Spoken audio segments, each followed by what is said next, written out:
श्रीमद् भागवत के एक श्लोक से अपना प्रातःकालीन जीवन प्रारंभ कर रहा हूं।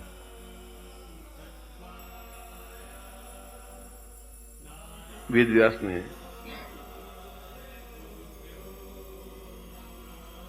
अपने श्लोक में कहा है,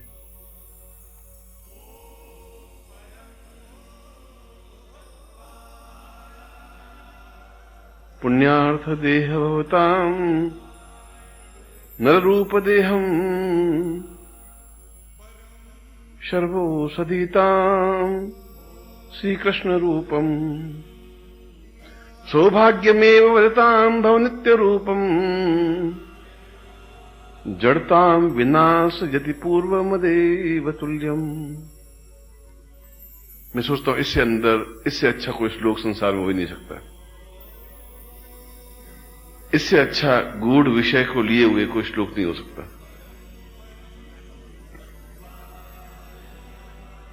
और इससे कोई घटिया श्लोक इसलिए नहीं हो सकता कि आप इस श्लोक को समझे नहीं, हृदय में नहीं उतारे, तो इससे कोई घटिया श्लोक भी नहीं हो सकता।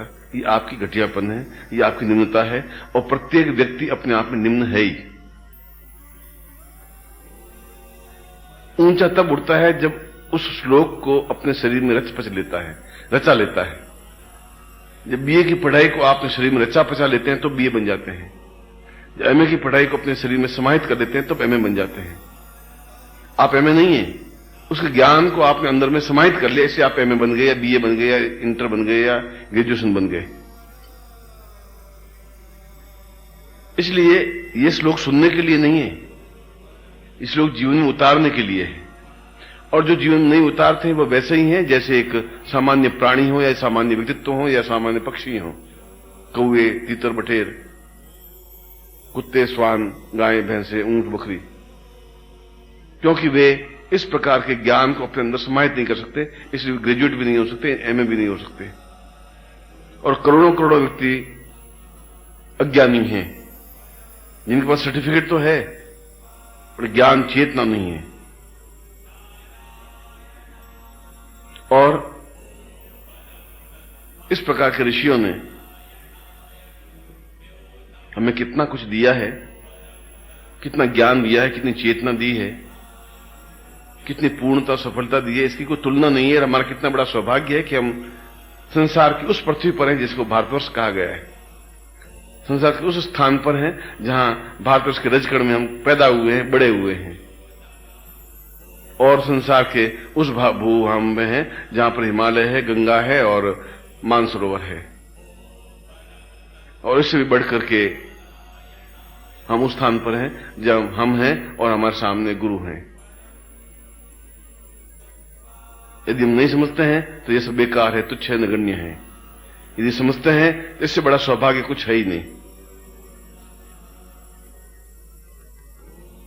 इसलिए वेद व्यास ने पहली पंक्ति में कहा कि यह श्लोक मैं आपको सुनाने के लिए नहीं कह रहा हूं, अपने शिष्यों को कहा और प्रातःकालीन ने कहा और श्री कृष्ण जन्माष्टमी के दिन कहा। यह श्लोक मैं इसलिए भी नहीं कह रहा हूं कि आप इसका मनन करें, अध्ययन करें, पढ़ें। ये पढ़ने के लिए है ही नहीं। कपड़े पढ़ने के लिए नहीं होते, कपड़े पहनने के लिए होते हैं। और यह श्लोक सुनने के लिए नहीं है, जीवन में उतारने के लिए है। और बताया गया है कि श्री कृष्ण के 8 पर्यायवाची शब्द हैं, 8 अर्थ हैं। और यदि हम 8 अर्थों को अपने अंदर समाहित करते हैं तो हम सही अर्थों में मानव बन सकते हैं। हमें पता ही नहीं कि श्री कृष्ण के कितने अर्थ हैं या श्री कृष्ण क्या हैं। हमने उनको एक मामूली सा व्यक्ति समझ बैठे हैं।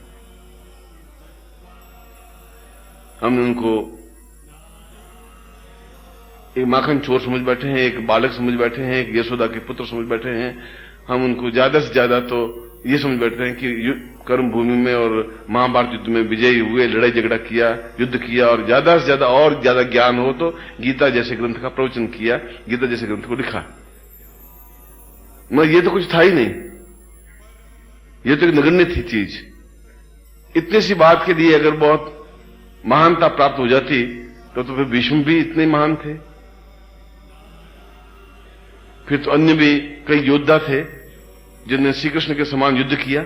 अर्जुन भी थे, युधिष्ठिर भी थे, भीम भी थे, नकुल भी थे, सहदेव भी थे, मगर वे इतने उच्च कोटि पे क्यों नहीं पहुंच पाए और कृष्ण इतने उच्च कोटि पे क्यों नहीं पहुंच पाए, यह भीष्म ने, यह वासुदेव ने, यह वेदव्यास ने इस श्लोक में स्पष्ट किया है।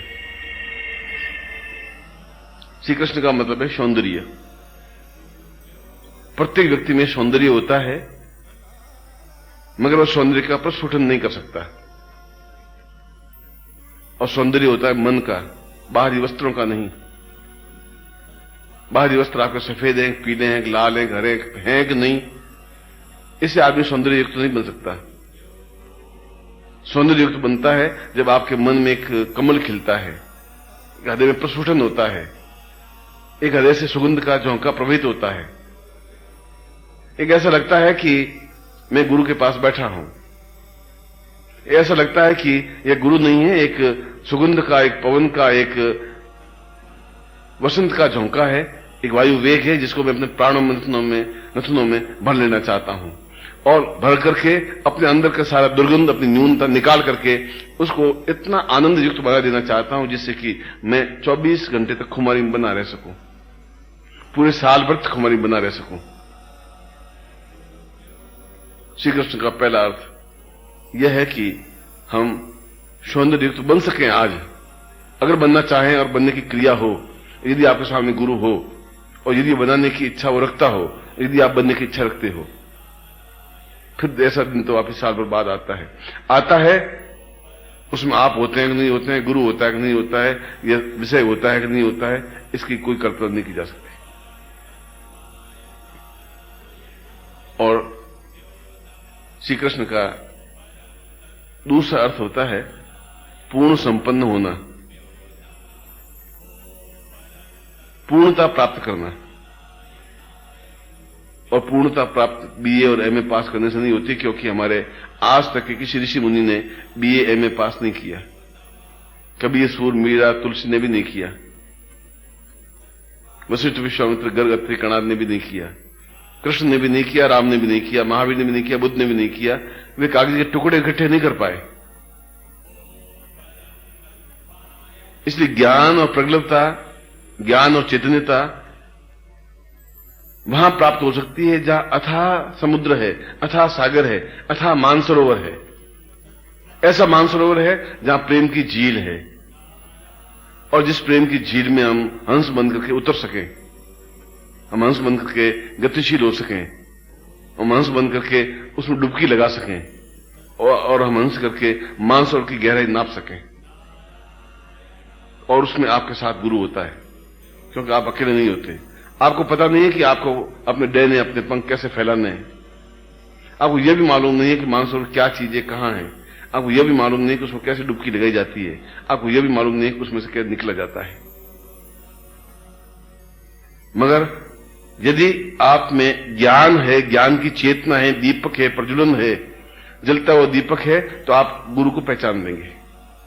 क्योंकि कृष्ण को कृष्ण कहा ही नहीं कहीं पर, पूरे शास्त्रों में कृष्ण को कृष्ण नहीं कहा गया, कृष्ण को गुरु ही कहा गया है।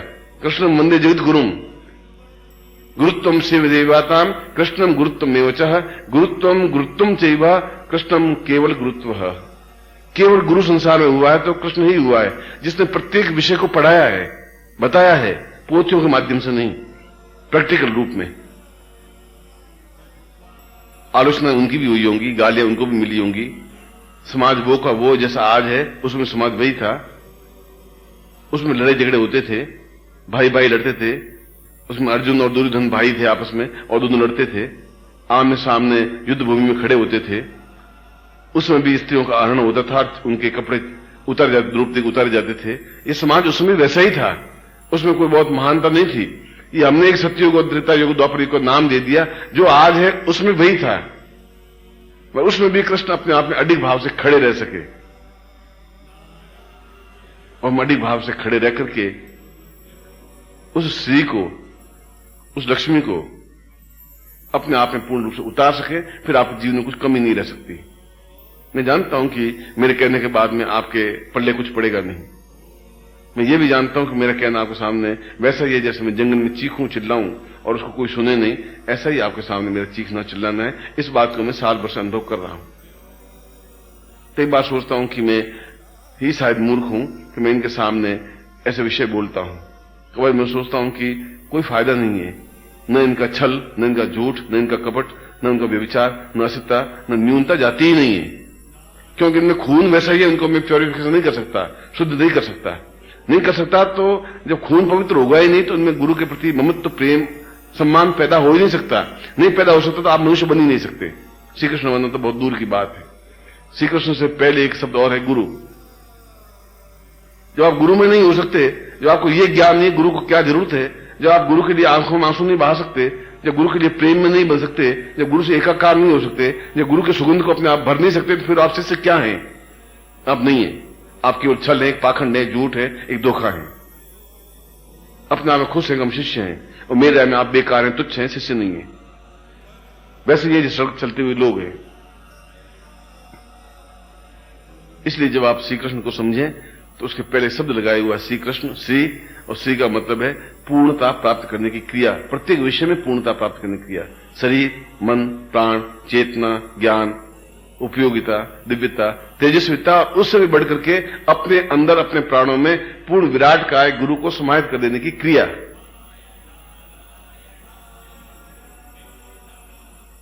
श्री कृष्ण का तीसरा अर्थ वेद व्यास ने समझाया है कि श्री कृष्ण के शरीर से अष्टगंध प्रवाहित होती है। यह अष्टगंध उन शरीर से प्रवाहित होती है जिनका शरीर बहुत अधिक पवित्र होता है।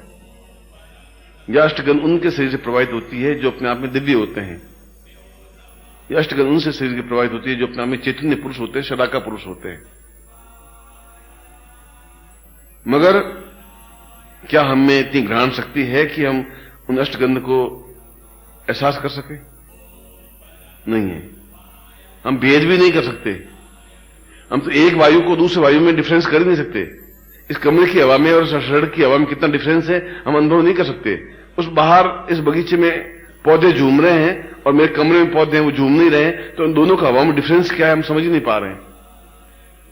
जब हवा में डिफरेंस नहीं समझ सकते तो फिर हम गुरु को कहां से समझेंगे? और इसलिए जो उत्तम कोटि के गुरु होते हैं वे उन कृत्रिम सुगंध को, जिसको आज की भाषा में परफ्यूम कहते हैं या जिसकी आज की भाषा में इत्र कहते हैं, वे शरीर पर लगा देते हैं जिससे अष्टगंध छुप जाए और आप उनकी परफ्यूम को सूंघ करके प्रसन्न हो जाएं कि बहुत सुगंध आ रही है। एक परफ्यूम नकली, एक घटिया चीज, मगर उस अष्टगंध को रोकने के लिए कि कहीं ये माया से निकल के ब्रह्म में लीन नहीं हो जाए, ब्रह्म में नहीं बन जाए, अपने आप में प्राणों को जोड़ नहीं दे, इसलिए वो देख लेना चाहता है, ट्रस्ट कर लेना चाहता है कि क्या ये शिष्य है, क्या इसमें अभी न्यूनता समाप्त हुई, क्या इसमें पूर्णता आई, क्या इसकी आंखों में आंसू आए, क्या इसमें एकदम से न्यूनता समाप्त हुई? नहीं हो सकती, कम से कम आप में तो नहीं हो सकती। आधे घंटे बाद आप वैसे के वैसे हैं जैसे सांड आप आधे घंटे पहले थे। कुछ अंतर आ ही नहीं सकता आप में। मैंने बहुत प्रयत्न करके देख लिया है और मैं इस पॉइंट पर व्यथित हूं। आपकी इच्छा है तो आप रहे, नहीं रहे आप जाएं, मुझे इस बात की चिंता नहीं है। आप में है ही नहीं, आंसू है ही नहीं, आप में समर्पित होने की क्रिया ही नहीं है। आप उस परफ्यूम के अंदर घुस करके उस अष्टगंध को प्रवाहित और अष्टगंध को सुगंध प्राप्त करने की चेतना है ही नहीं। और ये आपकी न्यूनता है, गुरु की न्यूनता नहीं है। प्रत्येक गुरु में ऐसा हो ऐसा मैं नहीं कह सकता, और वह गुरु है ही नहीं जिसमें ऐसा अष्टगंध प्रवाहित नहीं हो। गुरु वह होता है जिसके शरीर के रोम रोम से एक ज्ञान, एक चेतना, एक सुगंध प्रवाहित होती है, ऐसी सुगंध कि जहां बैठ करके तृप्ति सा अनुभव होता है कि लगता है कि जैसे हम गंगा के किनारे बैठे हों। एक तृप्ति मिलती हो, एक पूर्णता मिलती हो, एक चेतना मिलती हो। और इसलिए श्री कृष्ण के शरीर से अष्टगंध प्रवाहित होती थी, राम, बुद्ध और महावीर के शरीर से नहीं। क्यों नहीं? कि वे अपने आप में प्रत्येक रंग में अपने आप में सजीव थे। प्रेम में तो पूर्णता के साथ प्रेम किया, घबराहट के साथ प्रेम नहीं किया। सांदीपन के आश्रम में पूर्णता के साथ गुरु में समर्पित हुए, लकड़ियां लाए जंगल में रोटियां बनाई और गायें चराई, मगर इस बात का एहसास नहीं है कि मैं राजा का बेटा, उस देव का बेटा हूं। ये अहंकार उसने मन में नहीं लाया। और आपके पास अहंकार के अलावा कुछ है ही नहीं, झूठ और छल के अलावा कुछ है ही नहीं, द्वेष और दंभ के अलावा कुछ है ही नहीं। आप इनको नहीं हटा सकते, आप ऐसे ही हैं। इस बात की आपको विशेषता है, इस बात का मुझे दुख है। और हम झूठ श्री कृष्ण जन्माष्टमी को मना रहे हैं, हम छल कर रहे हैं अपने आप को और श्री कृष्ण को। हम उनको समझ ही नहीं पाएंगे तो कृष्ण जन्माष्टमी क्या मनाएंगे? वो क्या पैदा होंगे? वो क्या रोज पैदा होते हैं? यह तो एक दिन है जिसको हम एहसास करते हैं। यह तो सूर्य है कि हम एहसास करते हैं कि आज सूर्य उदय हुआ और रोशनी बिखेरी। क्या रोशनी को पकड़ा आपने? उगते हुए सूर्य को आपने देखा कितना लाल सुर्ख होता है? क्या आपने उस आनंद को अनुभव किया? कभी आपने चिड़ियों की चहचहाना सुना? नहीं सुन पाए, इसलिए कि चिड़ियों की चहचहाहट से आपका आलस्य और नींद आपके लिए ज्यादा उचित और अनुकूल है। उस दुर्गंध युक्त गूदड़ में सोने आपके लिए बड़ा सुखदायक है। आप क्या प्रगल्भ पुरुष बनेंगे, आप क्या चेतना पुरुष बन सकेंगे? शायद आप नहीं बन सकेंगे। और वेद व्यास ने उस कृष्ण का 5वां अर्थ बताया कि श्री कृष्ण का मतलब है पूर्ण गुरुत्वमय बनना। गुरु बनना नहीं, गुरुत्वमय बनना। नो डिफरेंस रहा है। शिष्य गुरु नहीं बन सकता, गुरु बनने में आनंद है ही नहीं। गुरु को देता ही देता है, शिष्य प्राप्त ही प्राप्त करता रहता है। इसलिए उस प्राप्त करने की क्रिया निरंतर प्राप्त करें। और निरंतर प्राप्त हो पाती जब निरंतर गुरु के साथ रहें। हम 4 महीनों में एक बार गुरु के पास आए तो कितना समय व्यतीत कर पाएंगे? और ये हमारा कितना बड़ा सौभाग्य है कि हम गुरु के समीप 24 घंटे हैं। हमें एहसास है कि यहां से 4 कदम पर गुरु बैठे हैं, ऊपर 5 कदम पर बैठे हैं, 10 सीढ़ियों पर ऊपर बैठे हैं। इससे बड़ा सौभाग्य और क्या हो सकता है? गुरु का शब्द नीचे आने का हो और उसका कमरा बिल्कुल साफ हो, जैसा गुरु चाहते हो। वो नीचे आए और आप सावधान मुद्रा में खड़े हो जाएं कि उनके दर्शन हो रहे हैं। गुरु आए और आपकी उंगली अपने आप चलने लग जाए कि मैं क्रियमाण हूं, दिखावा नहीं हो। और आप दिखावे के अलावा कुछ नहीं करते। आप केवल एक उनको एहसास दिलाते हैं कि मैं वर्कर हूं, मैं काम करता हूं।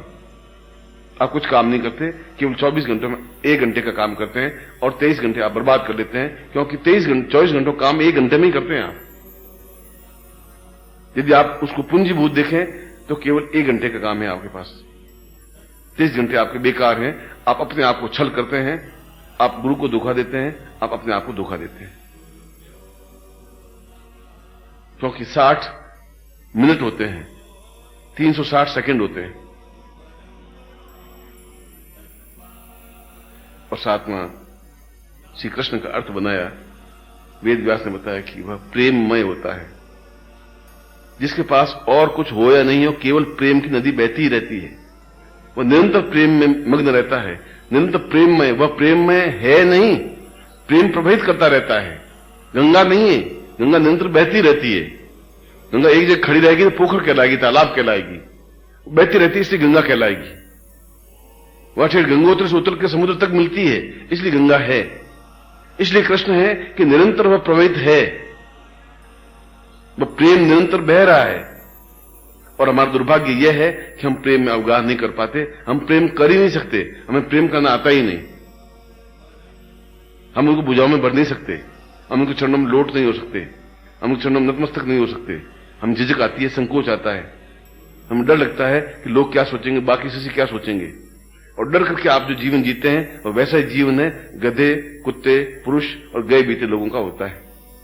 तो आप में एकदम ताकत की क्षमता नहीं है। आप सोचते लोग क्या कहेंगे। जब आपका सिर स्वयं इस बात का मजबूर हो जाए कि मुझे चरणों में समर्पित हो जाना है, जब आपकी चेतना इस बात को एहसास कर ले कि मुझे उनके लिए अपने आप को न्योछावर कर देना है तो सब कुछ प्राप्त कर लेना है। और ये न्योछावर प्राप्त करना और प्राप्त करने की क्रिया और लेना केवल प्रेम के माध्यम से हो सकता है, और कोई रास्ता नहीं है, भौतिक पदार्थ से रास्ता नहीं है। आप मुझे 2 रोटी दे दें, उससे कुछ लेना देना नहीं होता। आप मुझे पानी गिलास दे दें या जलेबी दे दें या मिठाई दे दें, उससे कोई लेना देना नहीं, ये तो भौतिक चीज है। और प्रेम आप दे नहीं सकते क्योंकि आपके पास है ही नहीं। यदि आप मन को टटोले तो प्रेम जैसी चीज नहीं है। झूठ, छल, कपट तो है, व्यभिचार है, असत्य है, द्वेष और न्यूनता तो है, एक दूसरे को जली कटी सुनाने की प्रवृत्ति तो है, और घटिया पुरुष तो आप हैं।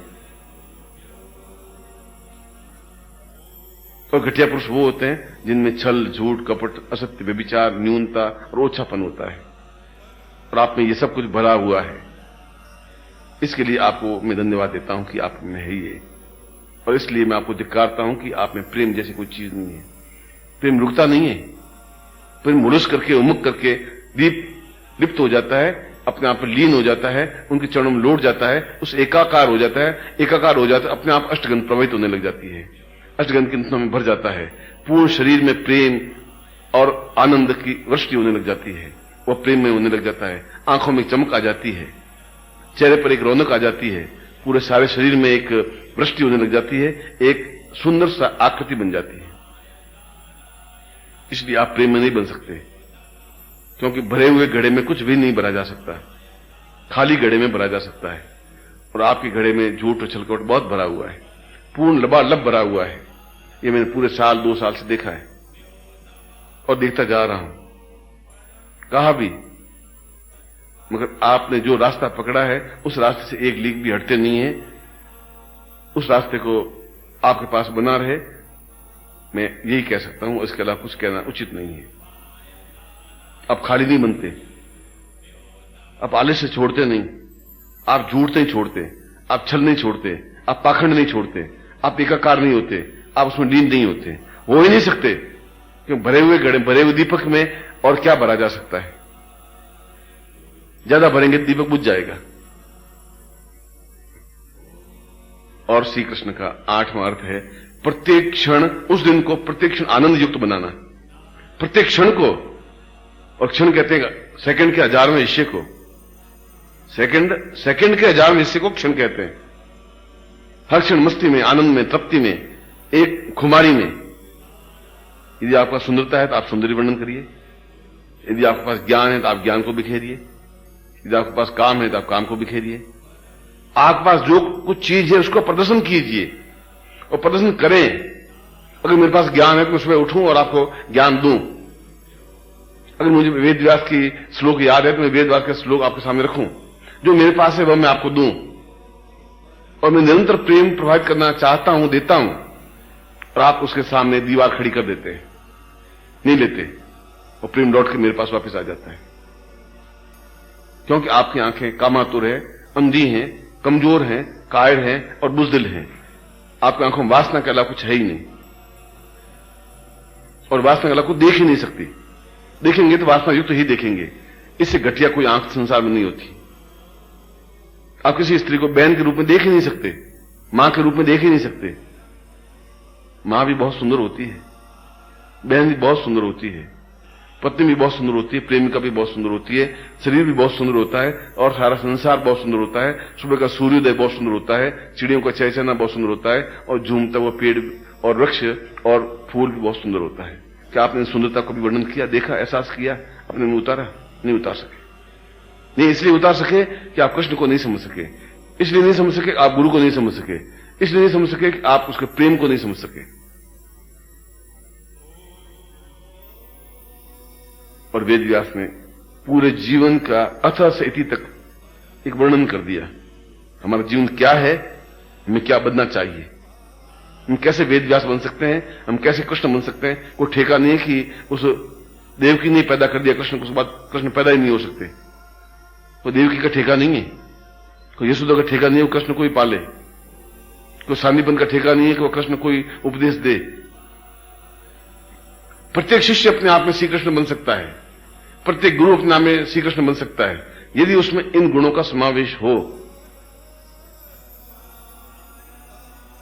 आप स्वयं स्लेट लेकर के और एक क्षण बैठ करके सोचें कि गुरु ने जो कहा है वो सब कुछ है। क्या आप वापस इस कैसेट को सुनेंगे? कभी नहीं सुनेंगे, जिंदगी भर नहीं सुनेंगे। क्या आप कभी वापस इच्छा होगी कि मैं इस कैसेट को वापस सुनूं, गुरु ने क्या कहा था, मैं उसको जीवन में उतारूं, एक एक करके चीज को उतारूं? है आपके पास? क्या आपको श्रृंगार करने की क्षमता है?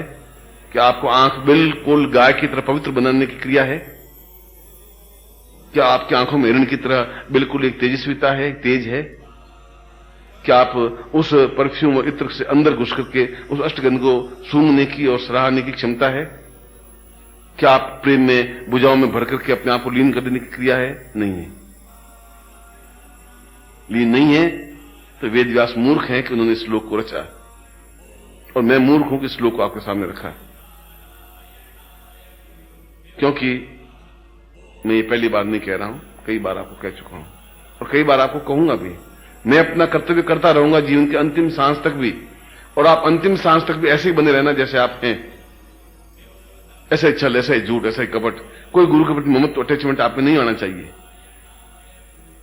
उनके अपने आप में समर्पित होने की क्रिया आप में होनी नहीं चाहिए। आप ऐसे ही झूठ और छल में लिप्त होना चाहिए। आप में वही ईर्ष्या बननी रहनी चाहिए, उतने ही आप में दम्भ होने चाहिए, उतने आप अहंकार होने चाहिए, और आप भरे हुए दीपक बने रहने चाहिए जिसे मैं कुछ डाल ही नहीं सकूं। और भरा हुआ दीपक कभी जलता नहीं है, बुझ जाता है।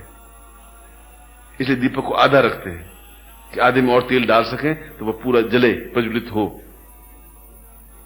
उस भरे हुए गड्ढे में भरूंगा भी क्या? आपका शरीर से पहले ही भरा हुआ है। आप एक मजबूरी में मैं कहता हूं तो आप सुनते हैं और कर लेते हैं। ये आपकी मजबूरी है, ये मेरी मूर्खता है कि मैं आपको एक काम सौंपता हूं। मैं अपनी मूर्खता को एहसास करता हूं और मैं आप पे गर्व भी करता हूं कि आप नहीं सुधर रहे हैं, इस बात पे गर्व भी करता हूं।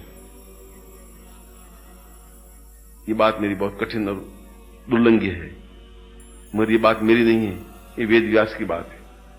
उस व्यक्ति की बात है जो पूरे वेदों को मथ करके उनकी रचना की, करोड़ों करोड़ों ऋषियों की वाणियों को इकट्ठा करके 4 वेदों में एक संग्रहित किया, एक ग्रंथ बनाया।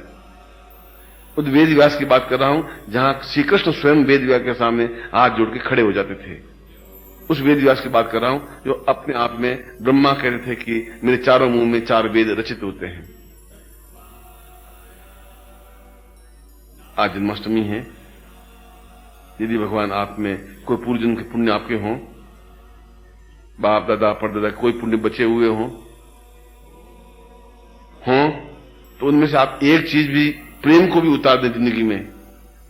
एक बार भी अहंकार छोड़ करके प्रेम में बन सकें, एक बार भी उन सुगंध के झोंके को अपनी नसों में भर सकें, एक बार भी श्रृंगार युक्त होकर के उनको सामने वाले को एकदम उल्लास में बना सकें, एक बार सही अर्थों में भाई बहन बन करके आनंद उतरेक में आप दिन को व्यतीत कर सकें, तो मैं सोचूंगा कि आज का दिन मेरे लिए सार्थक रहेगा, उचित रहेगा।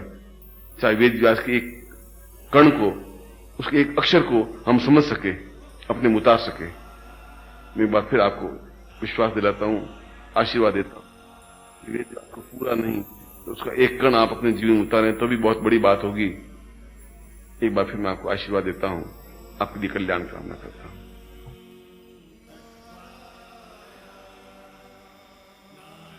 ये कितना विपरीत बिंदु है कि जो बिल्कुल अहिंसा का अध्येता हो, अहिंसा का पुजारी हो, जिसने अहिंसा धर्म चलाया हो, जिन्हें चींटी को मारने का भी पाप लगता है, ऐसा सिद्धांत चलाया, उसी व्यक्ति को वीर कहा गया। और वीर नहीं, महावीर कहा गया। वीर वो होता है जो लड़ाई झगड़ा करता है या लड़ाई करता है या युद्ध में शत्रुओं को मारता है या समाप्त करता है, उसको वीर कहते हैं। यहां पर उनका बिल्कुल एक विपरीत अर्थ बन गया कि जिसने बिल्कुल ये कहा कि चींटी पर पांव पड़ जाए तब भी ये समझना चाहिए कि मुझे बहुत पाप लगा है, फिर भी वो महावीर कहलाए। उसके पीछे कारण यही है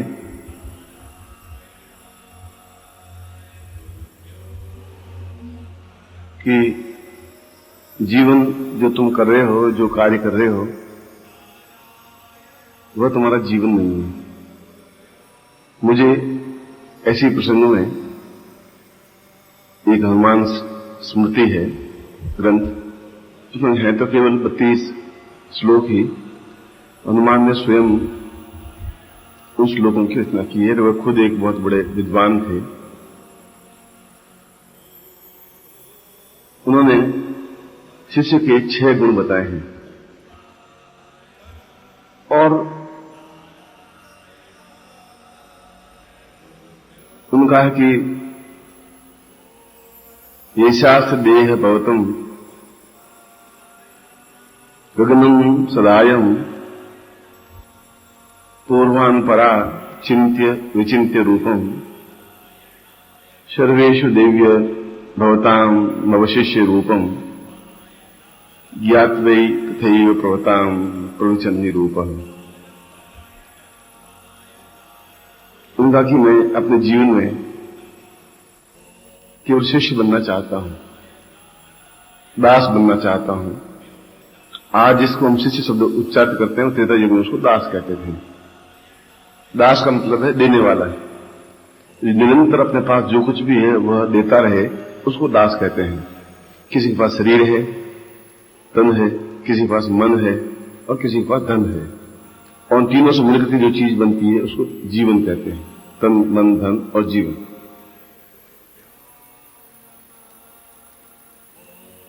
उसने कहा कि मेरे पास मैं दास कहलाना ज्यादा इसलिए पसंद करता हूं कि यह जीवन की सर्वोच्च उपलब्धि है। महापुरुषों को तो स्मृति या याद रखे या नहीं रखे, मगर जो दास होते हैं, जो शिष्य होते हैं, उनको जीवन भर आने वाली पीढ़ियां याद रखती हैं।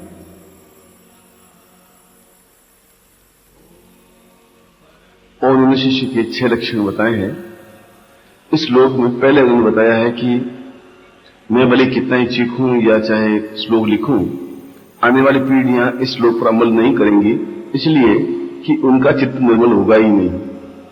उनका चित्त इतना दूषित कलुषित हो जाएगा कि वे अपने जीवन में बहुत अच्छे ऊंचे शिष्य बन ही नहीं सकेंगे। तो बने तो वैसा ही होगा जैसे चींटी समुद्र को पार कर ले। फिर भी चींटी समुद्र को पार कर सकती है। उसने शिष्य का पहला गुण ये बताया है कि अगर शिष्य बनना ही है, अगर दास बनना ही है, तो फिर समय उसके लिए कोई मूल्य नहीं रखता। केवल ये मूल्य रखता है कि गुरु या स्वामी क्या आज्ञा देते हैं, मुझे उसका कैसे पालन करना है। जो उनका कहना है मुझे पालन करना है, मुझे उसके ऊपर तर्क वितर्क नहीं करना है। दूसरा, उन्होंने बताया कि उसकी नींद एक स्वान निद्रा की तरह होती है।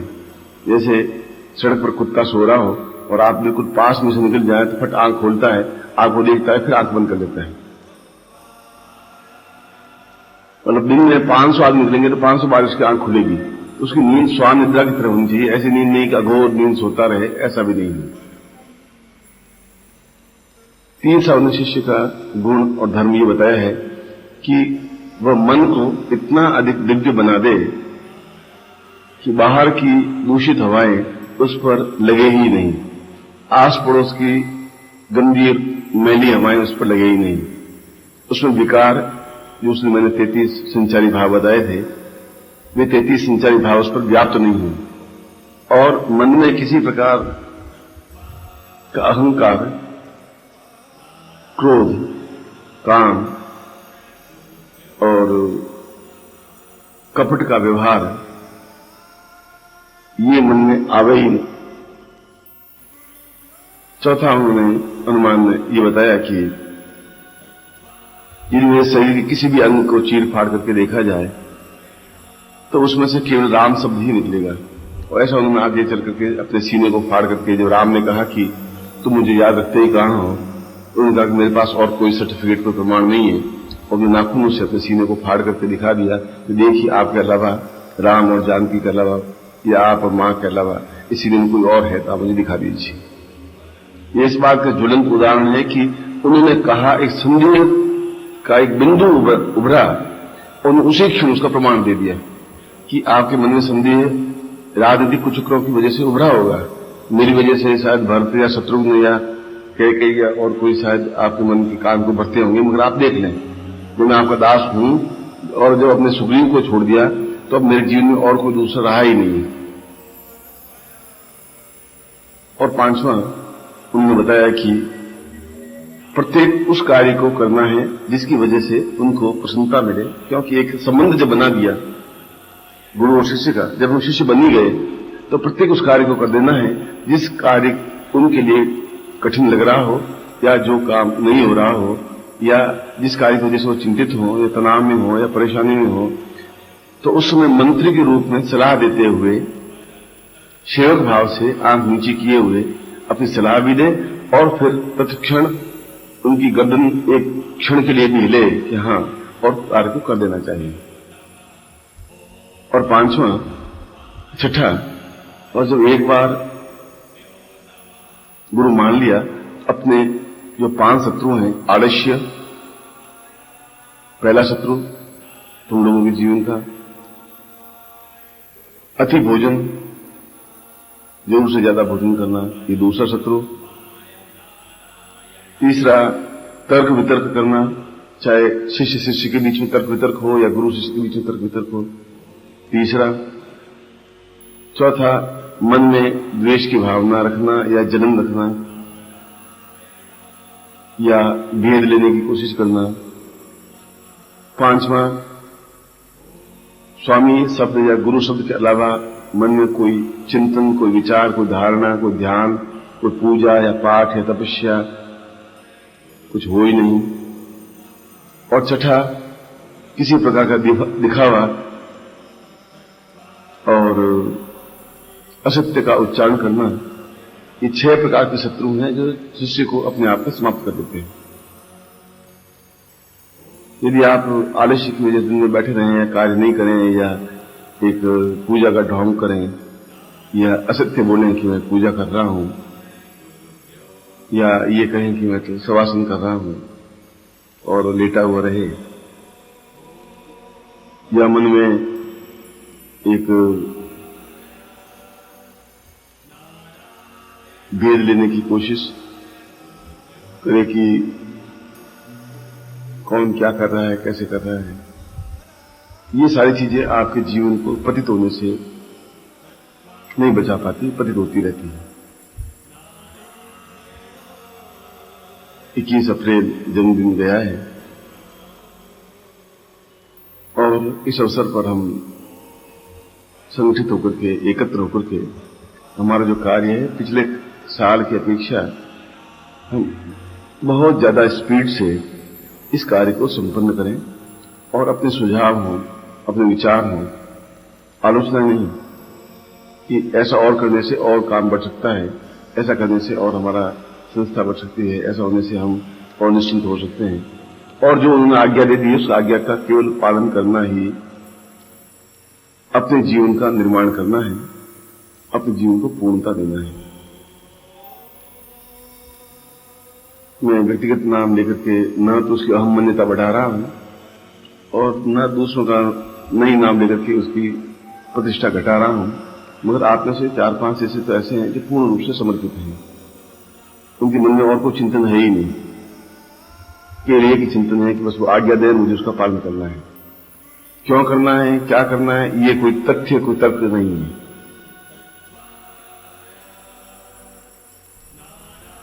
मगर हमारे जो विकार हैं ये कई पीढ़ियों के हैं, हमारी अंदर जो कपट है वो कई पीढ़ियों का है।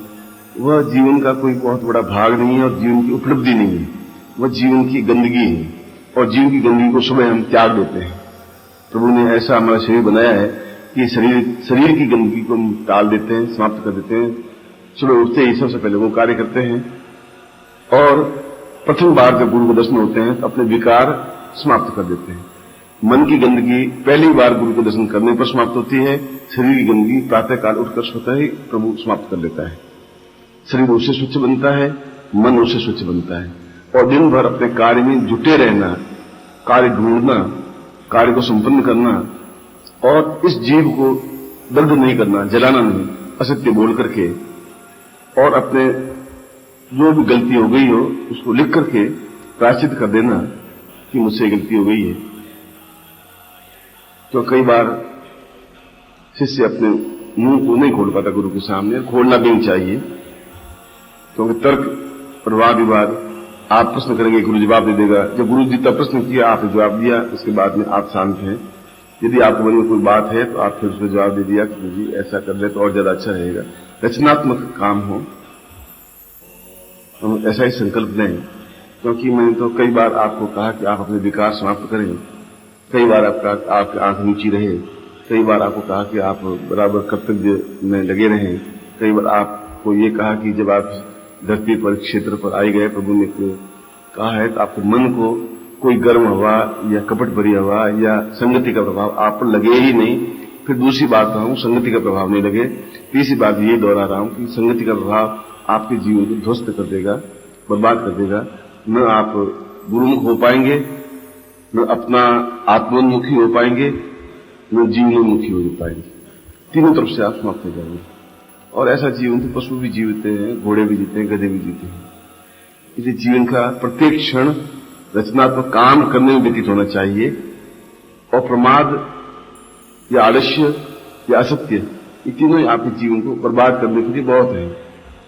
इसलिए मन को पहली बार जो गुरु दर्शन मिले, वो चाहे छोटा हो चाहे बड़ा हो, गुरु मगर गुरु है तो ज्ञान वृद्धों की वृद्ध है, ज्ञान से ही गुरु वृद्ध होता है। उनके सामने आपकी जबान नहीं खुले और आपके आंखें नम्र हो, आप में श्रद्धा का भाव हो, आपके आंख में एक प्यार हो और समर्पण की भावना हो, और किस प्रकार से हम बराबर रचनात्मक काम करते रहे। सोचिए कि क्या मैं इससे ज्यादा काम कर सकता था आज? अगर कर सकता था तो ये मेरा जीवन आज वो इतना टाइम मेरा बेकार गया कि मैं रचनात्मक काम नहीं कर पाया। आपका जीवन मैं तो कई बार आपको समझा चुका हूं, मगर आपके ऊपर व्याप्त होता है। मैं कह रहा हूं 5-6 तो लोग व्यक्ति बहुत समर्पित हैं और मुझे गर्व भी हो रहा है कि ये समर्पित हैं, समर्पण हैं। कई लोगों में अभी असत्य बोलने की प्रवृत्ति नहीं गई है। कई लोग अपने जीव को जला देते, सुबह उठते ही तो दिन भर उनकी जीव में सरस्वती का वास हो ही नहीं सकता। उसकी अपेक्षा हिम्मत करके सत्य बोलने की हिम्मत रखनी चाहिए। सत्य बोलने के लिए बहुत कठोर परिश्रम करना पड़ता है, तो बाद में सत्य बोलता है। और यदि नहीं बोल पाता तो आपको अपना लिख करके उनको सामने रख देना चाहिए कि मैं आपके सामने अपनी बात नहीं कह पा रहा हूं, मगर मुझसे ये गलतियां हुई हैं। तो आप जैसे सुबह मल विसर्जन करने पर शरीर शुद्ध हो जाता है, उसी प्रकार ऐसा करने पर आपकी आत्मा मन शुद्ध हो जाता है। हनुमान के इस श्लोक की व्याख्या तो बहुत लंबी है और ये प्रातःकालीन समय है और हम 21 अप्रैल से या जन्मदिन समारोह से वापस आए हैं। ये साल या जितने भी क्षण आपके मेरे बीच में रहें, एक क्षण अपने आप में रचनात्मक हो, सुझावात्मक हो, कर्तव्यनिष्ठ हो और अपने आप में स्वर्णिम बने और आपको अपने मन प्रसन्नता हो कि मैं कुछ काम आया, कुछ हमने काम किया, कोई गुरु थे हमारे, कुछ गुरु है जिस पर आपको गर्व है। ऐसा आपका भाव हनुमान की तरह होना चाहिए, जिनकी आंखें बराबर राम के नेत्रों की ओर ही लगी रहती थी 24 घंटे कि कब उनका कोई संकेत हो मुझे कर देना चाहिए। ऐसा ही भाव आप में व्याप्त हो, प्रभु आपको सही शिष्य बना दे हनुमान की तरह, जिनको आज करोड़ों लोग पूछते हैं। ऐसे ही मैं आपको आशीर्वाद देता हूं, आप महावीर बन सकें। ऐसा ही मैं करुणाद्र होकर के अपनी वाणी आपके सामने उच्चित कर रहा हूं और आपको आशीर्वाद देता हूं कि वास्तव में आपका जीवन एक सही और पूर्णतः सही, प्रामाणिक सही, अद्वितीय सही शिष्य बनने की ओर बढ़े और बन जाए। ऐसा ही कल्याण आशीर्वाद, कल्याण हो, सुखी हो।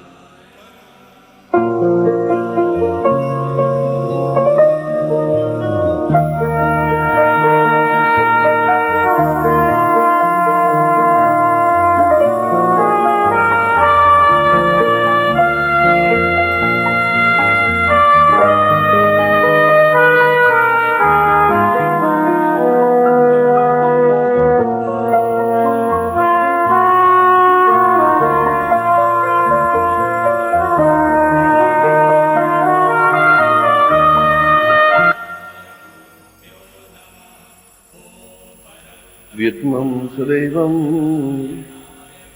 ध्रुवं नित्यपूर्णं सदा वै प्रसन्नं रक्षोत्मनेवम् आत्मन्वतां पूर्णमदैव रूपम् सदैव रूपं गुरुवै सदाव्यम्। उन्होंने जीवन की व्याख्या की है कि जीवन एक ऐसा जीवन होता है जो तपती हुई दोपहरी में नंगे पांव गतिशील रहता है, शरीर झुलसता रहता है, पैर में छाले पड़ते रहते हैं, व्यंग्यमान सहन करने पड़ते हैं, उसके बाद भी आदमी गतिशील रहता है।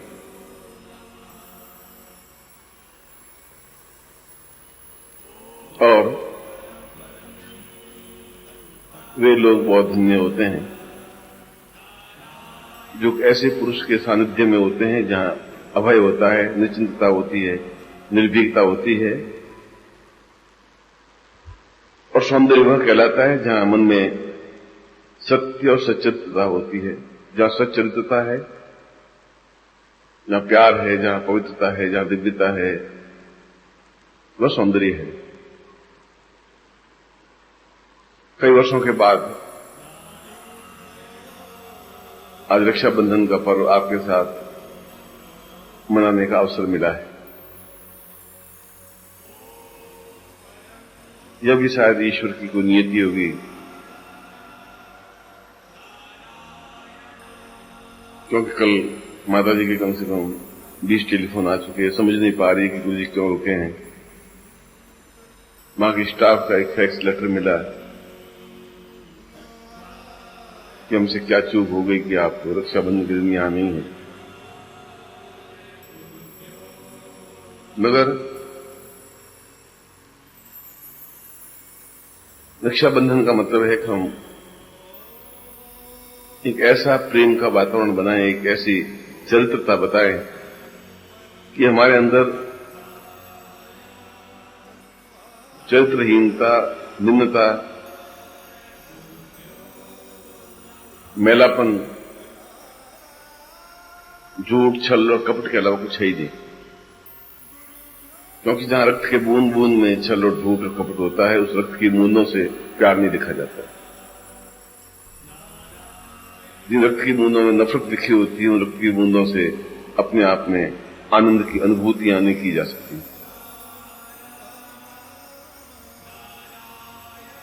वह रक्त बहने के लिए होता है, वह रक्त पानी बनने के लिए होता है। जीवन में वह रक्त बहता है कभी चोट लगने पर, और मरने पर केवल 30 मिनट के अंदर अंदर पूरा रक्त पानी बन जाता है। मन कोई इच्छा, कोई कारण, कोई उद्देश्य होगा कि मैं आप लोगों के बीच में हूं।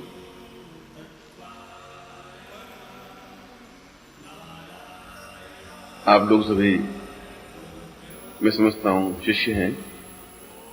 समझता शब्द इसलिए लगा रहा हूं कि अभी तक आप में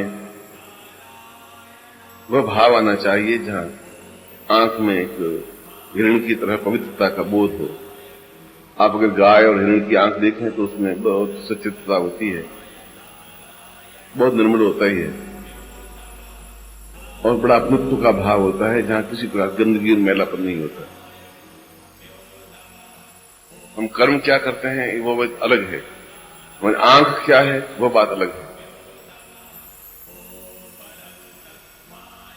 आज के दिन रक्षा का दिन है, और राखी का मतलब है जो रक्षा कर सके, जो रक्षा की निवेदन कर सके। राखी शब्द रक्षा से बना है। रक्षण तो वे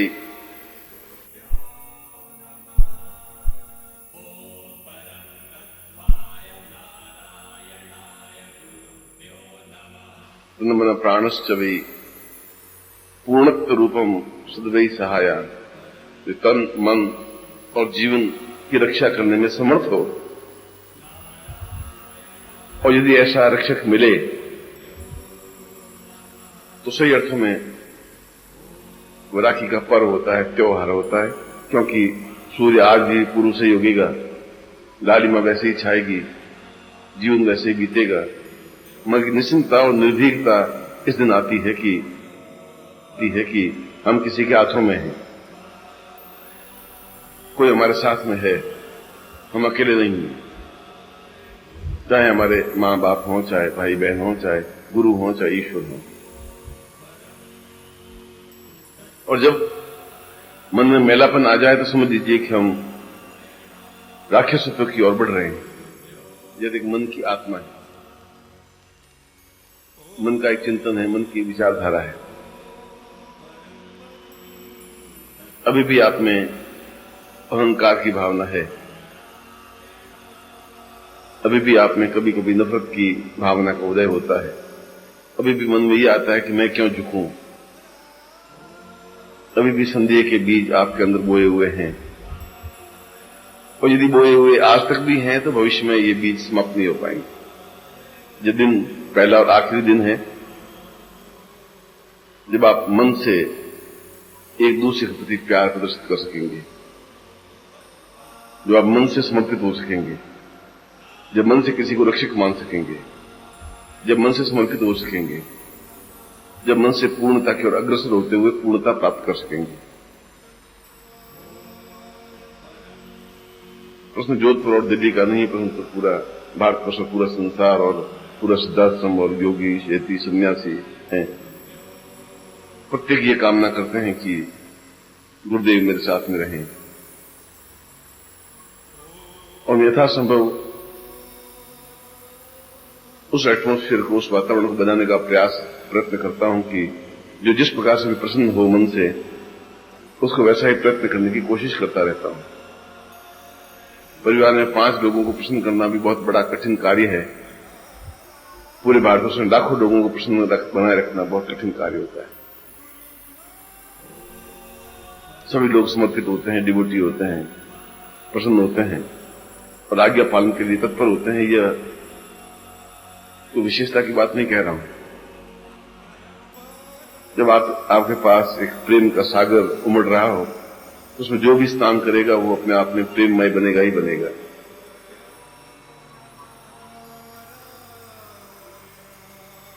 आज आप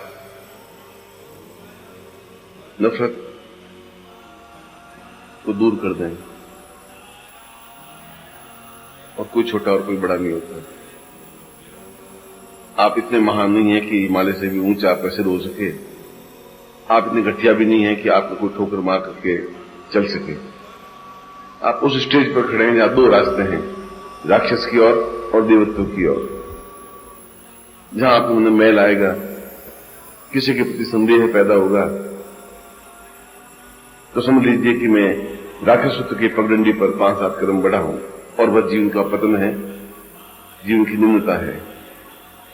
और जहां आपके मन में निश्चलता है, ये तो जीवन के एक कार्य है, जीवन में गतिशीलता है, और उसमें पराम्बा को, भगवती जगदम्बा को कई प्रकार की लीलाएं करनी पड़ती हैं। ईश्वर को कई रूप में अपने आप को विभक्त होना पड़ता है, कभी राम, कभी कृष्ण, कभी बुद्ध, और प्रत्येक रूप अपने आप में पूर्ण और सबल होता है। ये मेरा सौभाग्य है, ये मेरा आनंद प्रतिक्षण है कि मैं आप लोगों के साथ में हूं। यह भी मेरा सौभाग्य है कि आप मेरा आज्ञा पालन के लिए सदैव तत्पर रहते हैं। यह भी मैं कह सकता हूं कि आप तन से बहुत अधिक सुंदर हैं। मतलब बहुत उजले कपड़ों में छोटा सा एक काली मां का बिंदु पूरे कपड़ों को सत्यानाश कर बैठता है, और उसकी सफेदी समाप्त हो जाती है। यदि आप में कहीं पर भी कोई नफरत के बीज, नफरत की काली मां है, यदि आप एहसास करते हैं, तो ये क्षण ऐसा है जो साल भर बाद आता है। ये प्रेमी और प्रेमिका का त्योहार है, ये पति और पत्नी का त्योहार है, भाई और बहन का त्योहार है। ये यथा माम प्रबुद्धस्ते ते तथा वयं भजाम्यहम्। जो जिस रूप में देखता है, उस रूप में सामने वाला व्यक्ति खड़ा होता है। देखने की दृष्टि आपकी होती है। आप किस रूप में सामने वाले को देखते हैं, उस रूप में आप अपना मूल्यांकन कर सकते हैं। सामने वाला वैसा ही है, आप कैसे हैं इसके लिए और परीक्षा की जरूरत नहीं होती, और किसी का सर्टिफिकेट देने की जरूरत नहीं होती। मैं फिर भी मैं आपको सौंदर्ययुक्त जानता हूं। ये वातावरण, छोटी सी घर, ये छोटा सा शिष्य समुदाय प्रसन्नता और मुस्कुराहट से ओतप्रोत रहे, आनंदप्रद रहे। यदि ऐसा जीवन, ऐसा क्षण आपके साथ मुझे व्यतीत हो सके। और ये जीवन तो कितना है, जितना समुद्र में एक पानी का बुलबुला होता है, बनता है, फूट जाता है। इस ब्रह्मांड में इस जीव का कोई अस्तित्व नहीं होता है। मगर छोटी सी बूंद को भी बनाए रखना बहुत कठिन काम होता है, क्योंकि चारों तरफ जो अंधड़ होता है, तूफान होता है, उस नन्हे से दीप को जलाए रखना बहुत कठिन काम है।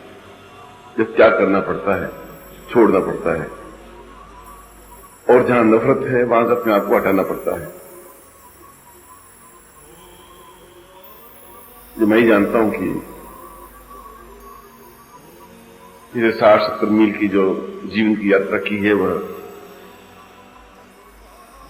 कितनी गर्म दोपहरी, कितनी तपती हुई धूप और कांटों के बीच में यात्रा की है, जहां पैर लहू-लुहान हुए, जहां बड़े बड़े शूल कांटों से पैर छिले हैं।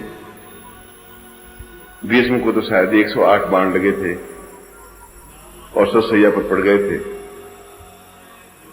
और यदि मैं अहम मान्यता नहीं करता तो शायद कई हजार तीर मेरे जीवन में लगे हैं और लगते जा रहे हैं।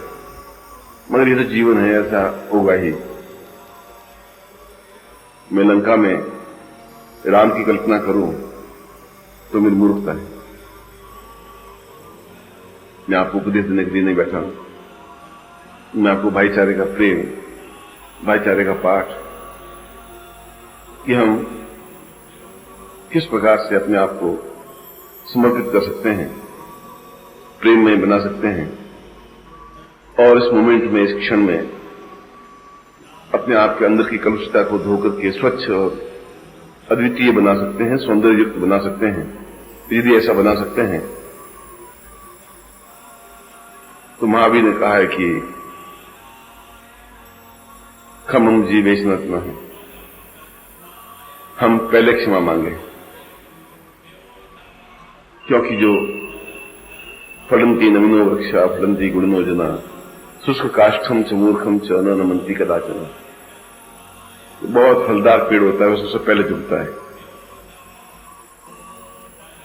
जो सूखी हुई लकड़ी ठूंठ की तरह खड़ी रहती है। आज उत्सव का दिन है, आनंद का दिन है, प्रेम का दिन है। और जब भी आपके आंख में गंदगी आए, जब भी आपके आंख में ओछापन आए, जब भी आपके आंख में तुच्छपन आए, तो समझ लीजिए कि तुम खुद घटिया हो, तुम खुद ओछे हो। राम और कृष्ण, बुद्ध और महावीर और चैतन्य और ईसा मसीह गंदे नहीं थे, गंदे बन नहीं सकते। लोगों की आंखें गंदी थीं और वैसा ही सोचते थे। फिर अपने रक्त की बूंदों से आपके हृदय पर प्रेम शब्द अंकित कर रहा है। फिर अपने जीवन के एक मधुर क्षणों को आपके अंदर उतारने की कोशिश कर रहा हूं। फिर मैं आपकी आंखों में उतर करके एक प्रेम का पाठ पढ़ाने के लिए खड़ा हुआ हूं। और मैं चाहता हूं कि आपसे इतना अधिक प्यार मिले, इतना अधिक प्रेम मिले, इतना अधिक समर्पण मिले कि आपका हृदय गदगद हो, आपकी कंठ अवरुद्ध हो, आंखें अश्रुधार हो, और आपका जीवन समर्पित हो, और उसके बदले में आप मेरा सब कुछ प्राप्त कर सकें। मैं ऐसा ही आपको आशीर्वाद देता हूं, ऐसे ही आपको कल्याण कामना करता हूं।